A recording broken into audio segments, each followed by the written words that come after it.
sens que nous accordons à l'organisation.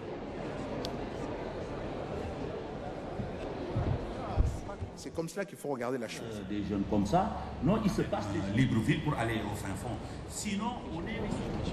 C'est désormais incontestable, les voyants sont au vert aujourd'hui. En Afrique, le continent enregistre des taux de croissance et des indicateurs macroéconomiques positifs.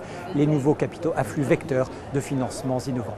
Oui, mais attention, l'actualité dramatique se rappelle au continent et la persistance de foyers d'incertitude géopolitique pourrait impacter sur ce développement économique. Alors comment libérer ce développement économique tout en assurant la sécurité? C'est la question que nous avons posée aux leaders politiques et économiques qui sont réunis ici à Libreville, au Gabon, pour la 3e édition du New York Forum africain. La sécurité est un véritable préalable.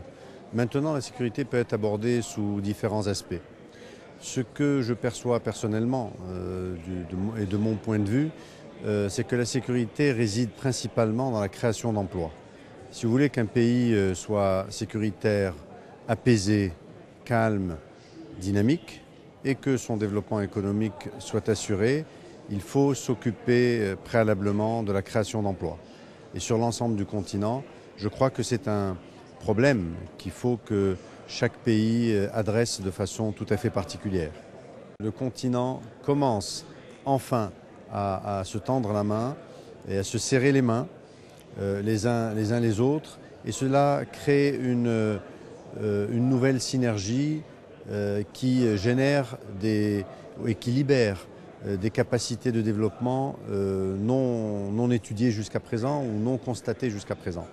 Les expériences sont claires. Elles ont démontré que dès que l'on commence à regarder la capacité d'intégration des économies, eh bien, ça crée de la richesse, et cette richesse permet d'être partagée, de créer davantage d'emplois, plus de sécurité, plus de développement, plus de quiétude.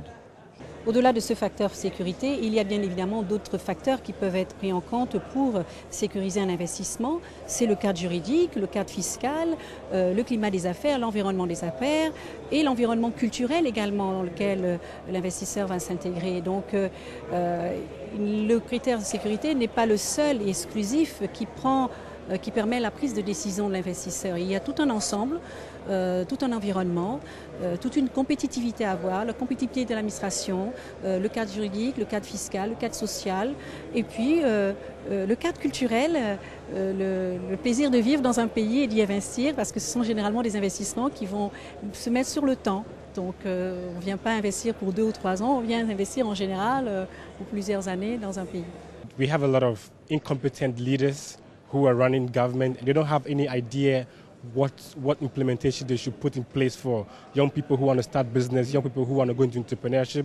They don't even have any kind of dialoguing with the youth. So it becomes very difficult to even have a proper discussion with them and even have a solution to a problem. I mean, take for instance, this whole Boko Haram issue, all this insecurity issue, we need to find a leader that really understands the problem and also knows his work.